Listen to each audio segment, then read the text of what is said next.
ಮಹೋನ್ನತನಾದಂಥ ದೇವರ ಹೆಸರಿನಲ್ಲಿ ಮತ್ತೊಂದಾವರ್ತಿ ಈ ಒಂದು ಹೋಪ್ ಚಾನಲ್ನ ಮೂಲಕ ದೇವರ ಸಂದೇಶವನ್ನು ವೀಕ್ಷಣೆ ಮಾಡ್ತಾ ಇರುವಂಥ ನಿಮ್ಮೆಲ್ಲರನ್ನು ಯೇಸು ಕ್ರಿಸ್ತನ ಸುಮಧುರ ನಾಮದಲ್ಲಿ ನಾನು ಸ್ವಾಗತಿಸುವನಾಗಿದ್ದೇನೆ. ಈ ಸರಣಿಯಲ್ಲಿ ನಾವು ಕೀರ್ತನೆಗಳ ಪುಸ್ತಕದ ಬಗ್ಗೆ ಕಲಿಯುವಂಥವರಾಗಿದ್ದೇವೆ.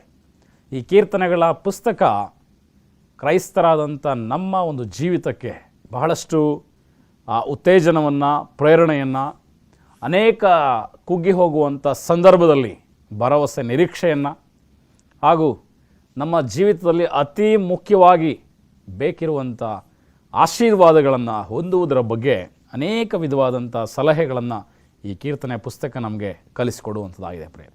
ಸೊ ಈ ದಿವಸ ಮತ್ತೊಂದು ವಿಶೇಷ ಅಂಶವನ್ನು, ಸತ್ಯವೇದದ ಒಂದು ಸತ್ಯವನ್ನು ನಾವು ಕಲಿಯುವ ಹಾಗೆ ಪ್ರಾರ್ಥನೆ ಮೂಲಕ ನಾವು ಮುಂದುವರಿಯೋಣ. ಒಂದು ಚಿಕ್ಕ ಪ್ರಾರ್ಥನೆಯನ್ನು ನಾವು ಮಾಡುವಂಥವರಾಗೋಣ. ಸರ್ವಶಕ್ತನೇ, ಮಹೋನ್ನತನೇ, ಪ್ರೀತಿಯುಳ್ಳ ತಂದೆ, ನಿನ್ನ ಪರಿಶುದ್ಧ ನಾಮಕ್ಕೆ ಸ್ತೋತ್ರ ಉಂಟಾಗಲಿ. ಈ ಒಂದು ಸತ್ಯವೇದದ ಕಲಿಕೆಯಲ್ಲಿ ಕೀರ್ತನೆಗಳ ಪುಸ್ತಕದ ಬಗ್ಗೆ ನಾವು ಕಲಿಯುವಾಗ ನಿನ್ನ ಪರಿಶುದ್ಧಾತ್ಮನ ಸಹಾಯ ನಮ್ಮ ಜೊತೆ ಇರಲಿ. ಇದನ್ನು ವೀಕ್ಷಿಸ್ತಾ ಇರುವಂಥ ಪ್ರತಿಯೊಂದು ಕುಟುಂಬಗಳನ್ನು, ಪ್ರಿಯ ಮಕ್ಕಳನ್ನು ನಿನ್ನ ಹಸ್ತಕ್ಕೆ ಒಪ್ಪಿಸಿಕೊಡ್ತೇನೆ ಸ್ವಾಮಿ. ಅವರ ಜೀವಿತಕ್ಕೆ ಕೇಳುವಂಥ ಈ ವಾಕ್ಯಗಳು ಪ್ರೇರಣೆ, ಉತ್ತೇಜನವನ್ನು ಕೊಡಲಿ. ಈ ವಾಕ್ಯಗಳ ಮೂಲಕ ಅವರು ಆಧರಣೆಯನ್ನು ಹೊಂದಿ ನಿನ್ನ ಪರಿಶುದ್ಧ ಪಥದಲ್ಲಿ ನಡೆಯುವಂತೆ ಸಹಾಯ ಮಾಡೆಂಬುದಾಗಿ ಯೇಸು ಸ್ವಾಮಿ ಹೆಸರಲ್ಲಿ ಬೇಡ್ಕೊಳ್ತೇವೆ ತಂದೆ, ಆಮೇನ್. ಈ ಒಂದು ಕೀರ್ತನೆಗಳಲ್ಲಿ ಇದುವರೆಗೂ ಹಲವಾರು ವಿಷಯಗಳನ್ನ ನಾವು ಕಲಿತಾ ಬಂದಿದ್ದೇವೆ.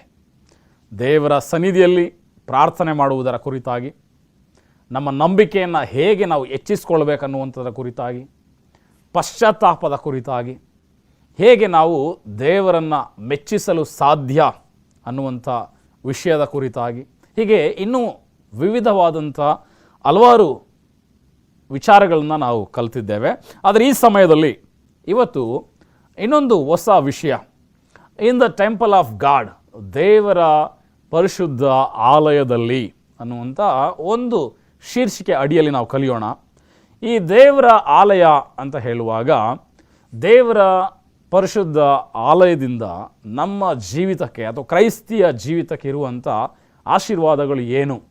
ಇವತ್ತು ದೇವರ ಆಲಯ ಎಂಬುದಾಗಿ ನೋಡುವಾಗ, ಅಥವಾ ಒಂದು ಸಭೆ ಅಂತ ನಾವು ನೋಡುವಂಥ ಸಮಯದಲ್ಲಿ ನಮ್ಮ ದೃಷ್ಟಿಯಲ್ಲಿ ದೇವರ ಆಲಯದ ಒಂದು ಪ್ರಾಮುಖ್ಯತೆ ಎಷ್ಟಿದೆ? ಯಾಕಂತೇಳಿದರೆ ಕ್ರೈಸ್ತರ ಜೀವಿತದಲ್ಲಿ ದೇವರ ಆಲಯಗಳು ಬಹಳ ಪ್ರಮುಖ ಸ್ಥಾನವನ್ನು ವಹಿಸುವಂಥದ್ದಾಗಿದೆ.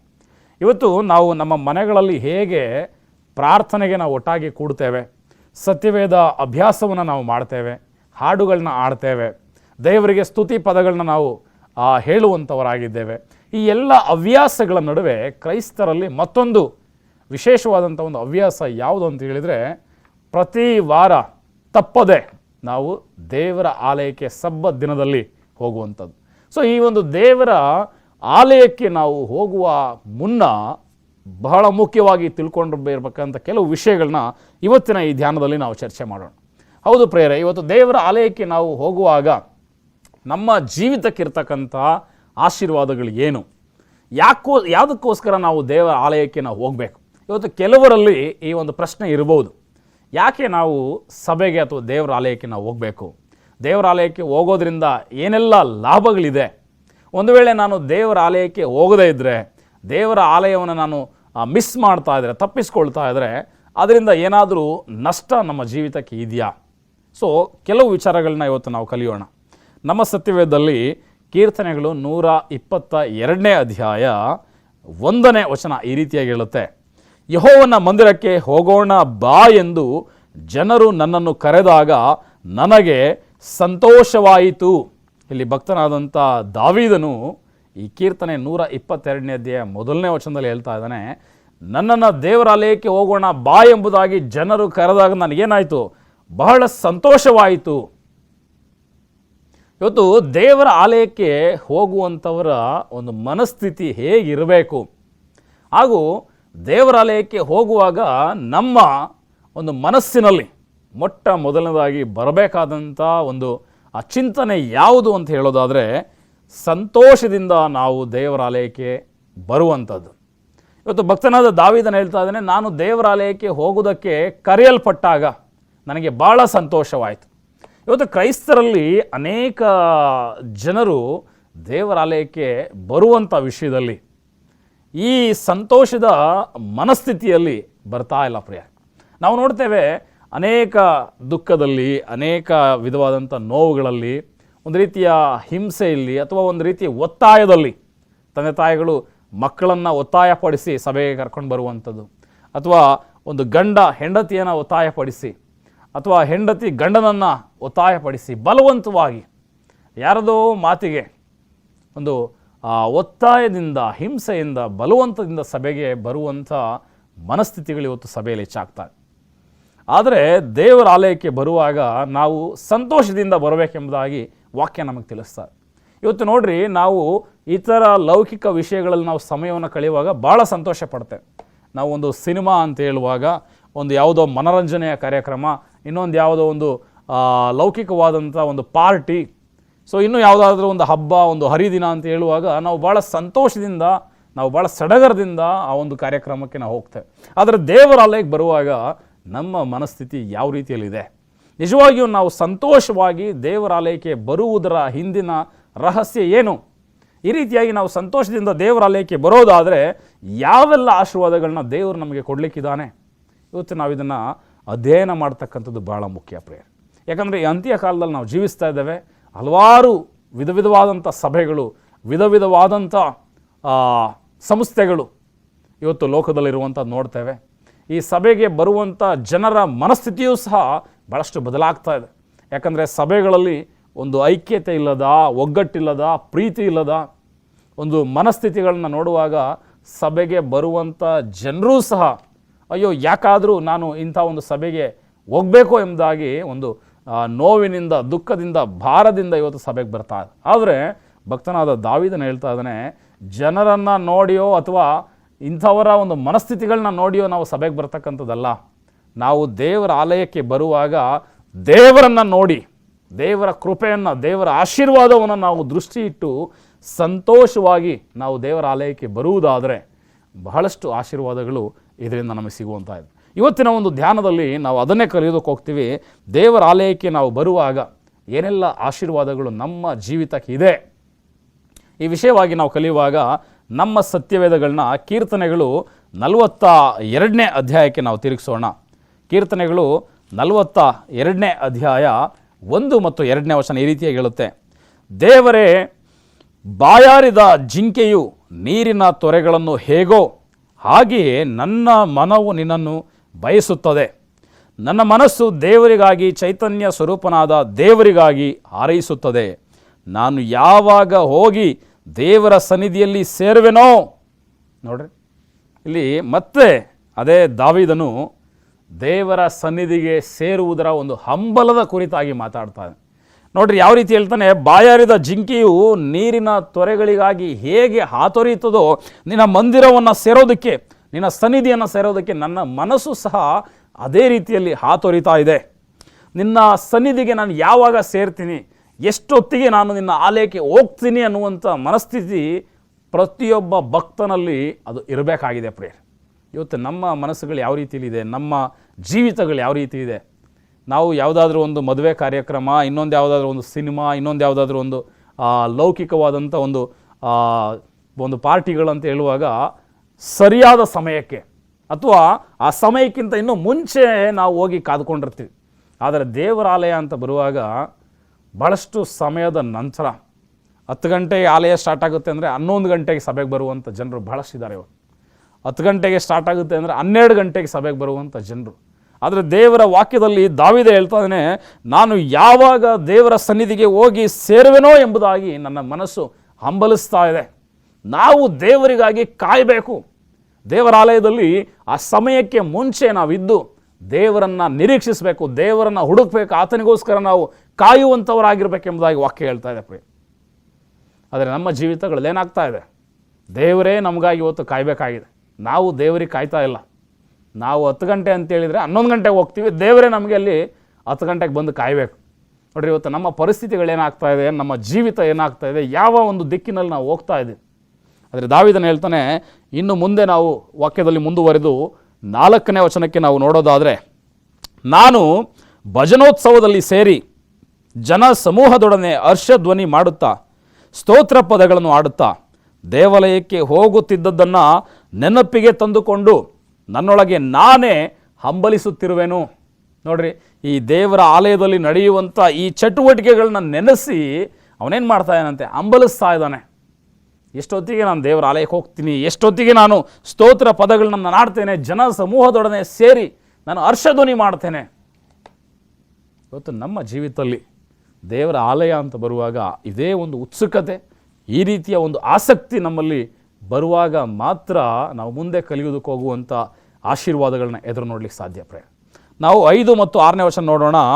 ನನ್ನ ಮನವೇ ನೀನು ಕುಗ್ಗಿ ಹೋಗಿರುವುದೇನು, ಹೀಗೆ ವ್ಯಥೆ ಪಡುವುದೇಕೆ?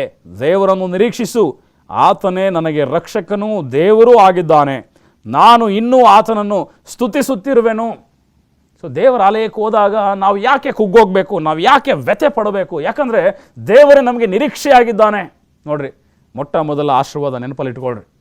ನಮ್ಮ ಕುಗ್ಗಿ ಹೋದಂಥ ಸಂದರ್ಭಗಳಲ್ಲಿ ನಾವು ವ್ಯಥೆ ಪಡುವಂಥ, ನಾವು ದುಃಖ ಪಡುವಂಥ, ನಾವು ಗೋಳಾಡ್ತಾ ಇರುವಂಥ, ನಮ್ಮ ಕೈಲಿ ಎದುರಿಸಲಿಕ್ಕೆ ಸಾಧ್ಯವಾಗ್ತಾ ಇಲ್ಲ, ನಾವು ಅದನ್ನು ಫೇಸ್ ಮಾಡಲಿಕ್ಕೆ ಆಗ್ತಾ ಇಲ್ಲ ಅನ್ನುವಂಥ ಆ ಸಂದರ್ಭಗಳು, ಆ ಇಕ್ಕಟ್ಟುಗಳು, ಆ ಪರಿಸ್ಥಿತಿಗಳು, ಆ ಸವಾಲುಗಳು ನಮ್ಮ ಜೀವಿತದಲ್ಲಿ ಎದುರಾಗುವಾಗ ನಮ್ಮ ನಿರೀಕ್ಷೆ ಯಾರು?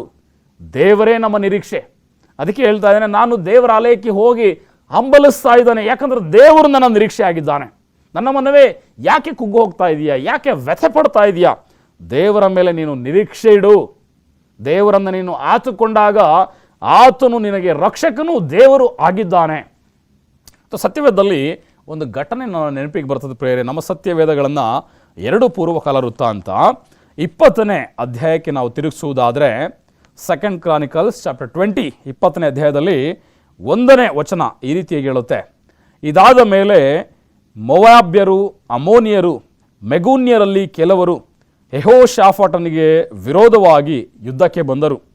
ದೂತರು ಬಂದು ಯೆಹೋಷಾಫಾಟನಿಗೆ, ಮಹಾಸಮೂಹವು ನಿನಗೆ ವಿರೋಧವಾಗಿ ಲವಣ ಸಮುದ್ರದ ಆಚೆಯಲ್ಲಿರುವ ಆರಾಮ್ ಪ್ರಾಂತ್ಯದ ಕಡೆಯಿಂದ ಬಂದು ಈಗ ಏಂಗೆದೆನಿಸಿಕೊಳ್ಳುವ ಹಚೇಚೋತ್ ತಾಮಾರಿನಲ್ಲಿ ಇರುತ್ತಾರೆ ಎಂದು ತಿಳಿಸಿದರು.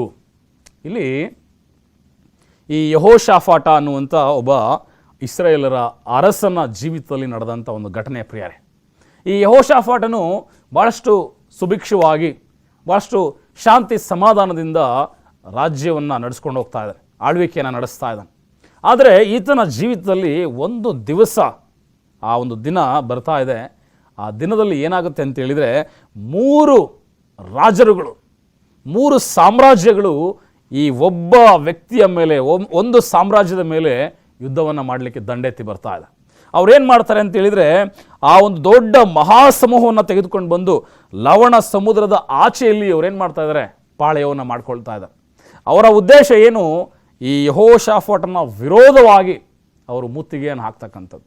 ಅವ್ರು ಯಾರೆಂಬುದನ್ನು ನೋಡುವಾಗ ಮೊವಾಬ್ಯರು, ಅಮೋನಿಯರು ಮತ್ತು ಮೆಗೂನ್ಯರು, ಈ 3 ಸಾಮ್ರಾಜ್ಯಗಳು, ಈ 3 ಸಾಮ್ರಾಜ್ಯ ಅರಸರುಗಳು ಯೆಹೋಷಾಫಾಟನ ವಿರುದ್ಧವಾಗಿ ಅವರೇನು ಮಾಡ್ತಾ ಇದ್ದಾರೆ, ಯುದ್ಧ ಮಾಡಲಿಕ್ಕೆ ಬರ್ತಾ ಇದ್ದಾರೆ. ಆಗ ಈ ವಿಷಯ ರಾಜನಾದಂಥ ಯೆಹೋಷಾಫಾಟನಿಗೆ ಗೊತ್ತಾಗ್ತದೆ. ಈ ಯೆಹೋಷಾಫಾಟ ಏನು ಮಾಡಬೇಕು? ಒಬ್ಬ ರಾಜ, ಒಂದೇ ಒಂದು ಸಾಮ್ರಾಜ್ಯವನ್ನು ಆಳ್ವಿಕೆ ಮಾಡುವಂಥ ಒಬ್ಬ ರಾಜ, ಇಲ್ಲಿ 3 ರಾಜರುಗಳು, 3 ಸಾಮ್ರಾಜ್ಯಗಳು ಇವನ ವಿರುದ್ಧವಾಗಿ ದಂಡೆತ್ತಿ ಬರುವಾಗ ಈತನ ಪರಿಸ್ಥಿತಿ ಏನಾಗಿರ್ಬೋದು? ವೈರಿಗಳು ನನಗೆ ವಿರುದ್ಧವಾಗಿ ಯುದ್ಧ ಮಾಡಲಿಕ್ಕೆ ಬರ್ತಾ ಇದ್ದಾರೆ ಅನ್ನುವಂಥ ಸುದ್ದಿಯನ್ನು ಕೇಳುವಾಗ ಈತನ ಮನಸ್ಥಿತಿ ಏನಾಗಿರ್ಬೋದು? 2ನೇ ವಚನದಲ್ಲಿ ನಾವು ನೋಡ್ತೇವೆ, ಇದನ್ನು ತಿಳಿಸಿದಾಗ ಯೆಹೋಷಾಫಾಟನು ಎದರಿ ಯೆಹೋವನನ್ನೇ ಆಶ್ರಯಿಸಿಕೊಳ್ಳಬೇಕೆಂದು ನಿರ್ಣಯಿಸಿಕೊಂಡು ಯಹೂದ್ಯರೆಲ್ಲರೂ ಉಪವಾಸ ಮಾಡಬೇಕೆಂದು ಪ್ರಕಟಿಸಿದನು.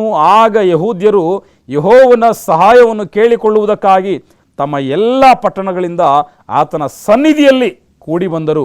ಯಹೂದ್ಯರು, ಯೆರೂಸಲೇಮಿನವರು ಯೆಹೋವನ ಆಲಯದ ಹೊಸ ಪ್ರಾಕಾರದಲ್ಲಿ ಸಭೆಯಾಗಿ ನೆರೆದು ಬಂದರು.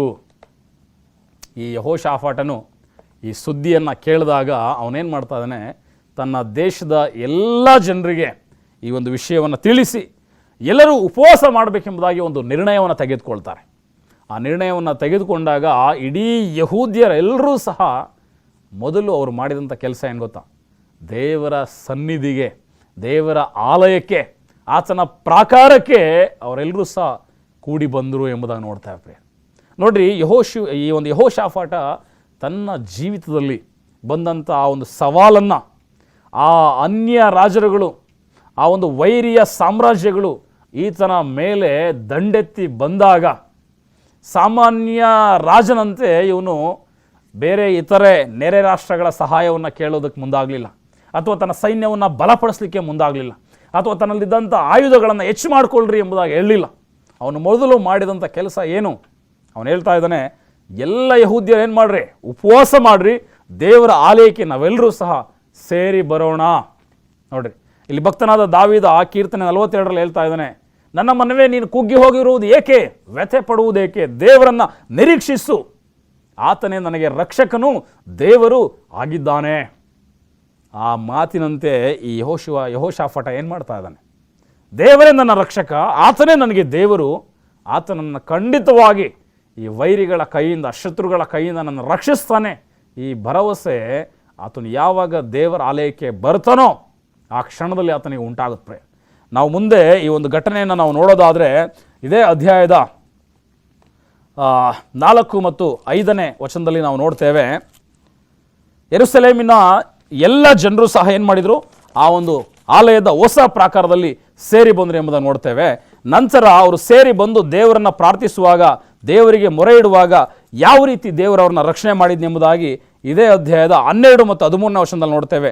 ಇಲ್ಲಿ ಈ ಯೆಹೋಷಾಫಾಟ ಜನರಿಗೆ ಹೇಳ್ತಾ ಇದ್ದಾನೆ, ನಮ್ಮ ದೇವರೇ, ಅವರನ್ನು ದಂಡಿಸದೆ ಬಿಡುವಿಯೋ, ನಮ್ಮ ಮೇಲೆ ಬಂದ ಈ ಮಹಾ ಸಮೂಹದ ಮುಂದೆ ನಿಲ್ಲುವುದಕ್ಕೆ ನಮ್ಮಲ್ಲಿ ಬಲವಿಲ್ಲ, ಏನು ಮಾಡಬೇಕೆಂದು ತಿಳಿಯದು, ನಮ್ಮ ಕಣ್ಣುಗಳು ನಿನ್ನನ್ನೇ ನೋಡುತ್ತವೆ ಎಂದು ಪ್ರಾರ್ಥಿಸಿದನು. ಆಗ ಯಹೂದ್ಯರು, ಅವರ ಹೆಂಡತಿ, ಮಕ್ಕಳು ಎಲ್ಲರೂ ಯೆಹೋವನ ಸನ್ನಿಧಿಯಲ್ಲಿ ನಿಂತಿದ್ದರು. ಈ ಯೆಹೋಷಾಫಾಟ ಏನು ಮಾಡ್ತಾ ಇದ್ದಾನೆ? ದೇವರ ಆಲಯದಲ್ಲಿ ಬಂದು ದೇವರನ್ನ ಬೇಡ್ತಾ ಇದ್ದಾನೆ, ದೇವರೇ, ಅವರನ್ನು ಗೆಲ್ಲುವುದಕ್ಕೆ, ಆ ಮಹಾ ಸಮೂಹವನ್ನು ಫೇಸ್ ಮಾಡಲಿಕ್ಕೆ, ಎದುರಿಸಲಿಕ್ಕೆ ನಮ್ಮಲ್ಲಿ ಬಲ ಇಲ್ಲ, ನಮ್ಮಲ್ಲಿ ಶಕ್ತಿ ಇಲ್ಲ, ನಾವು ಏನು ಮಾಡಬೇಕೆಂಬುದಾಗಿ ನಮಗೆ ಗೊತ್ತಿಲ್ಲ. ಆದರೆ ಒಂದು ಮಾತ್ರ ನಮ್ಮಲ್ಲಿದೆ, ನಿನ್ನ ಮೇಲಿನ ನಿರೀಕ್ಷೆ. ನಮ್ಮ ಕಣ್ಣುಗಳು ನಿನ್ನನ್ನೇ ನೋಡ್ತಾ ಇದ್ದಾವೆ, ನಮ್ಮ ಕಣ್ಣುಗಳು ನಿನ್ನನ್ನು ದೃಷ್ಟಿಸ್ತಾ ಇದೆ. ದೇವರೇ, ನೀನೇ ನಮಗೆ ಸಹಾಯ ಮಾಡು, ನೀನೇ ನಮ್ಮ ಪ್ರಾರ್ಥನೆಯನ್ನು ಕೇಳು, ನಮಗೆ ಉತ್ತರ ಕೊಡು. ಈ ಒಂದು ಇಕ್ಕಟ್ಟಿನ ಸಂದರ್ಭದಲ್ಲಿ ನಮ್ಮ ಜೊತೆಗಾರನಾಗಿದ್ದು, ನಮ್ಮ ರಕ್ಷಕನಾಗಿದ್ದು ನೀನು ನಡೆಸಿ ಎಂಬುದಾಗಿ ಆತನು ಬೇಡ್ತಾ ಇದ್ದಾನೆ. ಯಹೂದ್ಯರು, ಅವರ ಹೆಂಡತಿ, ಮಕ್ಕಳು ಎಲ್ಲರೂ ಸಹ ದೇವರ ಆಲಯದಲ್ಲಿ ಬಂದು ಆ ದಿವಸ ಪ್ರಾರ್ಥನೆ ಮಾಡಿದ್ರು. ಆ ಪ್ರಾರ್ಥನೆಯ ಒಂದು ಪ್ರತಿಫಲ ಏನೆಂಬುದಾಗಿ ಇದೇ ಅಧ್ಯಾಯದ 17ನೇ ವಚನದಲ್ಲಿ ನಾವು ನೋಡೋದಾದರೆ, ಈ ಸಾರಿ ನೀವು ಯುದ್ಧ ಮಾಡುವುದು ಅವಶ್ಯವಿಲ್ಲ, ಯಹೂದ್ಯರೇ, ಯೆರೂಸಲೇಮಿನವರೇ, ಸುಮ್ಮನೆ ನಿಂತುಕೊಂಡು ಯೆಹೋವನು ನಿಮಗೋಸ್ಕರ ನಡೆಸುವ ರಕ್ಷಣಾ ಕಾರ್ಯವನ್ನು ನೋಡಿರಿ, ಹೆದರಬೇಡಿರಿ, ಕಳವಳಗೊಳ್ಳಬೇಡಿರಿ, ನಾಳೆ ಅವರೆದುರಿಗೆ ಹೊರಡಿರಿ, ಯೆಹೋವನು ನಿಮ್ಮ ಸಂಗಡ ಇರುವನು ಎಂದು ಹೇಳಿದನು. ಆಮೆನ್. ಈ ಒಂದು ವಚನ ಬಹಳಷ್ಟು ಬಲವನ್ನು, ಶಕ್ತಿಯನ್ನು, ಕುಗ್ಗಿ ಹೋದಂಥ ಮನಸ್ಸುಗಳಿಗೆ ಒಂದು ಪ್ರೇರಣೆಯನ್ನು ಕೊಡುವಂಥ ವಚನ ಪ್ರೇರ. ಇದನ್ನು ನೀವು ಬರೆದಿಟ್ಕೊಳ್ಬೇಕು. ವಾಕ್ಯ ಹೇಳ್ತಾ ಇದೆ, ಯೆರೂಸಲೇಮಿನ ಜನರೇ, ಯಹೂದ್ಯರೇ, ಈ ಹೊತ್ತು ನೀವು ಯುದ್ಧ ಮಾಡುವ ಅವಶ್ಯವಿಲ್ಲ, ಯಾಕಂದರೆ ಯೆಹೋವನು ನಿಮಗಾಗಿ ಯುದ್ಧ ಮಾಡ್ತಾನೆ, ಆತನು ನಿಮ್ಮ ರಕ್ಷಣಾ ಕಾರ್ಯವನ್ನು ಹೇಗೆ ಮಾಡ್ತಾನೆ ಎಂಬುದಾಗಿ ನೀವು ನೋಡಿರಿ, ಹೆದರಬೇಡ್ರಿ, ಕಳವಳಗೊಳ್ಳಬೇಡ್ರಿ. ನೋಡ್ರಿ, ಯಾವಾಗ ಈ ಯೆಹೋಷಾಫಾಟ ಅರಸ ತನ್ನ ಒಂದು ಕಷ್ಟದ ಪರಿಸ್ಥಿತಿಯಲ್ಲಿ, ಆ ಸಂದಿಗ್ಧ ಸಮಯದಲ್ಲಿ ಆ ವೈರಿಯ ಸಾಮ್ರಾಜ್ಯಗಳು, ಶತ್ರು ರಾಜರುಗಳು ಅವನ ಮೇಲೆ ದಂಡೆತ್ತಿ ಬಂದಾಗ ಅವನು ತೆಗೆದುಕೊಂಡಂಥ ಆ ನಿರ್ಧಾರ, ನಾನು ಮೊದಲು ದೇವರ ಆಲಯಕ್ಕೆ ಹೋಗಬೇಕು, ದೇವರ ಸನ್ನಿಧಿಯಲ್ಲಿ ನಾನು ದೇವರ ಸಹಾಯವನ್ನು ಪಡ್ಕೊಳ್ಬೇಕು. ಯಾವುದೇ ಸೈನ್ಯದ ಸಹಾಯ ಅಲ್ಲ, ನೆರೆ ರಾಜ್ಯದ ಸಹಾಯ ಅಲ್ಲ, ಶಸ್ತ್ರಾಸ್ತ್ರಗಳ ಸಹಾಯ ಅಲ್ಲ, ದೇವರ ಸಹಾಯ. ಈ ಒಂದು ದೇವರ ಸಹಾಯವನ್ನು ಇವನು ಯಾವಾಗ ಒಂದು ಆದ್ಯತೆಯಾಗಿ, ಪ್ರಥಮ ಗುರಿಯಾಗಿ ಅವನು ಇಟ್ಕೊಳ್ತಾನೆ, ದೇವರೇನು ಮಾಡ್ತಾರೆ? ಆತನಿಗೆ ಒಂದು ಬಲವನ್ನು ಕೊಡ್ತಾ ಇದ್ದಾರೆ.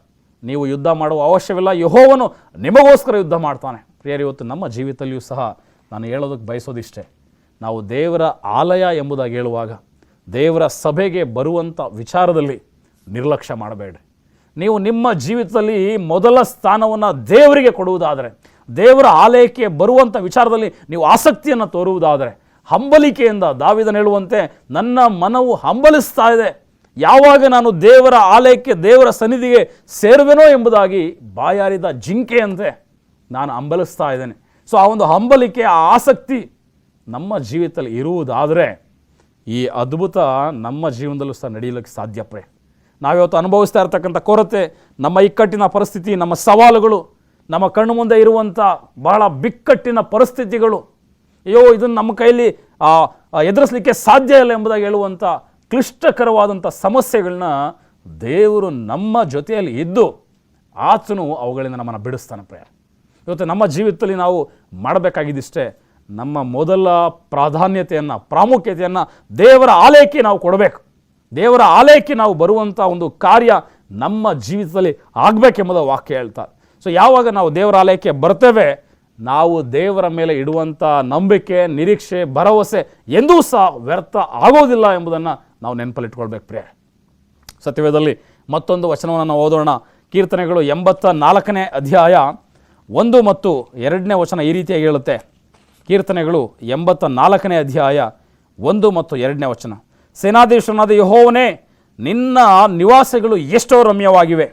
ಯೆಹೋವನ ಆಲಯದ ಅಂಗಳದಲ್ಲಿ ಸೇರಬೇಕೆಂದು ನನ್ನ ಆತ್ಮವು ಹಂಬಲಿಸುತ್ತಾ ಕುಂದಿ ಹೋಗಿತ್ತು. ಆದರೆ ಈಗ ಚೈತನ್ಯ ಸ್ವರೂಪನಾದ ದೇವರಿಗೆ ನನ್ನ ತನು ಮನಗಳಿಂದ ಹರ್ಷಧ್ವನಿ ಮಾಡುತ್ತೇನೆ. ನೋಡ್ರಿ, ಈ ವಾಕ್ಯದಲ್ಲಿ ಭಾಳಷ್ಟು ಚೆನ್ನಾಗಿ ದೇವ್ರ ವಾಕ್ಯ ಹೇಳ್ತಾ ಇದೆ. ನಾವು ದೇವರ ಆಲಯಕ್ಕೆ ಹೋಗುವಂಥ ಮನಸ್ಸನ್ನು ಮಾಡುವಾಗ, ಹಂಬಲಿಕೆಯನ್ನು ತೋರಿಸುವಾಗ ದೇವರು ನಮ್ಮ ತನು ಮನಗಳಿಗೆ ಹರ್ಷವನ್ನು ಕೊಡುವಂಥವನಾಗಿದ್ದ. ಇವತ್ತು ಇದು ಬಹಳ ದೊಡ್ಡ ಒಂದು ಆಶೀರ್ವಾದ. ನಮ್ಮ ತನು, ನಮ್ಮ ಮನ ಒಂದು ಹರ್ಷದಾಯಕವಾಗಿ ಇರಬೇಕಂತ ಹೇಳಿದರೆ ನಾವೆಲ್ಲಿರಬೇಕು? ದೇವರ ಆಲಯದಲ್ಲಿ ನಾವು ಇರಬೇಕು. ಇನ್ನೊಂದು ವಚನ ಪ್ರಿಯರೇ, ಭಾಳಷ್ಟು ಚೆನ್ನಾಗಿರುವಂಥ, ಭಾಳ ಆಶೀರ್ವಾದಕರವಾಗಿರ್ತಕ್ಕಂಥ ಒಂದು ವಚನವನ್ನು ಓದಿಕೊಳ್ಳೋಣ. ಕೀರ್ತನೆಗಳು 34ನೇ ಅಧ್ಯಾಯ 10ನೇ ವಚನ. ಪ್ರಾಯದ ಸಿಂಹಗಳಾದರೂ ಹೊಟ್ಟೆಗಿಲ್ಲದೆ ಹಸಿದಾವು, ಆದರೆ ಯೆಹೋವನ ಸನ್ನಿಧಿಯಲ್ಲಿ ಬೇಡಿಕೊಳ್ಳುವವರಿಗೆ ಯಾವ ಮೇಲಿಗೂ ಕಡಿಮೆ ಇಲ್ಲ. ನೋಡ್ರಿ, ಯಾರು ಯೆಹೋವನ ಸನ್ನಿಧಿಯಲ್ಲಿ ಆತನನ್ನು ಬೇಡ್ಕೊಳ್ತಾರೋ ಯಾವ ಮೇಲಿಗೂ ಕಡಿಮೆ ಇಲ್ಲ. ಒಂದು ವೇಳೆ ಪ್ರಾಯದ ಸಿಂಹಗಳು ಹೊಟ್ಟೆಗಿಲ್ಲದೆ ಹಸಿಬಹುದು, ಆದರೆ ದೇವರ ಸನ್ನಿಧಿಯಲ್ಲಿ ಬೇಡುವಂಥ ಜನರಿಗೆ ಯಾವ ಮೇಲಿಗೂ ಕೊರತೆ ಇಲ್ಲ. ಇವತ್ತು ನಮ್ಮ ಜೀವಿತದಲ್ಲಿ ಯಾವ ಮೇಲಿಗಾಗಿ ನಾವು ಹಾತೊರಿತಾ ಇದ್ದೇವೆ, ಯಾವ ಕೊರತೆಗಳನ್ನ ನಾವು ಅನುಭವಿಸ್ತಾ ಇದ್ದೇವೆ, ಯಾವ ಕಷ್ಟಗಳನ್ನು ನಾವು ಹಾದು ಹೋಗ್ತಾ ಇದ್ದೇವೆ, ಇಂಥ ಆಶೀರ್ವಾದ ನನಗೆ ಸಿಗ್ತಾ ಇಲ್ವಲ್ಲ ಎಂಬುದಾಗಿ ಹಂಬಲಿಕೆಯಿಂದ ನಾವು ಎದುರು ನೋಡ್ತಾ ಇದ್ದೇವೆ. ಸೊ ಇಂಥ ಒಂದು ಪರಿಸ್ಥಿತಿಯನ್ನು ನಾನು ಹೇಗೆ ಬಗೆಹರಿಸ್ಕೊಳ್ಳಿ, ಇಂಥ ಒಂದು ಆರ್ಥಿಕ ಸಮಸ್ಯೆ ನನ್ನ ಜೀವಿತದಲ್ಲಿದೆ, ಹೇಗೆ ಇದನ್ನು ನಾನು ಪರಿಹಾರ ಮಾಡಿಕೊಳ್ಬೇಕು, ಭಾಳಷ್ಟು ತೊಂದರೆಯಲ್ಲಿ, ಭಾಳಷ್ಟು ಕಳವಳದಲ್ಲಿ, ಸಂದಿಗ್ಧ ಪರಿಸ್ಥಿತಿಯಲ್ಲಿ, ಒಂದು ದುಃಖದ ಮನಸ್ಥಿತಿಯಲ್ಲಿ ನೀವು ಸಿಕ್ಕಾಕೊಂಡಿದ್ದೀರಾ. ಆದರೆ ಇವತ್ತು ಒಂದನ್ನು ಚೆನ್ನಾಗಿ ನೆನಪಿಟ್ಕೊಳ್ರಿ, ದೇವರ ಆಲಯಕ್ಕೆ, ದೇವರ ಸನ್ನಿಧಿಗೆ ನೀವು ಹಂಬಲಿಕೆಯಿಂದ, ಆಸಕ್ತಿಯಿಂದ ನೀವು ಬರುವುದಾದರೆ, ದೇವರ ಆಲಯದಲ್ಲಿ ಆತನನ್ನು ಆರಾಧಿಸುವಂಥ ಸ್ತುತಿ ಪದಗಳಿಂದ, ಸ್ತೋತ್ರಗಳಿಂದ ಆತನನ್ನು ಮಹಿಮೆ ಪಡಿಸುವಂಥ ಒಂದು ಹವ್ಯಾಸವನ್ನು ನಾವು ರೂಢಿಸಿಕೊಳ್ಳುವುದಾದರೆ ಪ್ರಿಯರೇ, ಇವತ್ತು ದೇವರ ವಾಕ್ಯ ವಾಗ್ದಾನ ಮಾಡುವಂತೆ ದೇವರ ವಾಗ್ದಾನಗಳು ಎಂದೂ ಸಹ ಸುಳ್ಳಾಗ್ಲಿಕ್ಕೆ ಸಾಧ್ಯ ಇಲ್ಲ. ಆತನು ಮಾಡಿದಂಥ ವಾಗ್ದಾನಗಳನ್ನು ಖಂಡಿತವಾಗಿ ನೆರವೇರಿಸ್ತಾನೆ. ಇವತ್ತು ಯಾರು ದೇವರ ಆಲಯಕ್ಕೆ ಶ್ರೇಷ್ಠತೆಯನ್ನು, ಪ್ರಾಮುಖ್ಯತೆಯನ್ನು ಕೊಡ್ತಾರೆ, ಅಂಥವರ ಜೀವಿತದಲ್ಲಿ ದೇವರು ಎಲ್ಲ ಮೇಲುಗಳನ್ನು ಕೊಟ್ಟು ಆಶೀರ್ವಾದ ಮಾಡ್ತಾರೆ. ಸೊ ಇನ್ನೂ ಅನೇಕ ವಚನಗಳಿದೆ, ಆದರೆ ನಮಗೆ ಸಮಯ ಇಲ್ಲದ ಕಾರಣ ಈ ಒಂದು ಸಂದೇಶವನ್ನು ಮುಕ್ತಾಯದ ಹಂತಕ್ಕೆ ನಾವು ತರುವಂಥವರಾಗೋಣ. ಸೊ ಇವತ್ತು ನಾವು ಬಹಳ ಪ್ರಾಮುಖ್ಯವಾಗಿ ಕಲಿತಂಥ ವಿಷಯ, ದಾವೀದನಂತೆ ದೇವರ ಆಲಯಕ್ಕೆ ಜನರು ನನ್ನ ಕರೆದಾಗ ಭಾಳ ಸಂತೋಷವಾಯಿತು. ಇವತ್ತು ನಾವು ಯಾವ ಮನಸ್ಥಿತಿಯಲ್ಲಿ ದೇವರ ಆಲಯಕ್ಕೆ ಬರ್ತಾ ಇದ್ದೀವಿ ಅನ್ನೋದನ್ನು ನಾವು ಮನಸ್ಸಲ್ಲಿಟ್ಕೊಂಡು ಸಂತೋಷದಿಂದ ಆತನ ಅಂಗಳಗಳಿಗೆ ಬರುವುದಾದರೆ ದೇವರು ನಮ್ಮನ್ನು ಆಶೀರ್ವದಿಸ್ತಾನೆ ಎಂಬುದಾಗಿ ಹೇಳ್ತಾ ಒಂದು ವಾಕ್ಯವನ್ನು ಮುಗಿಸ್ತೇನೆ.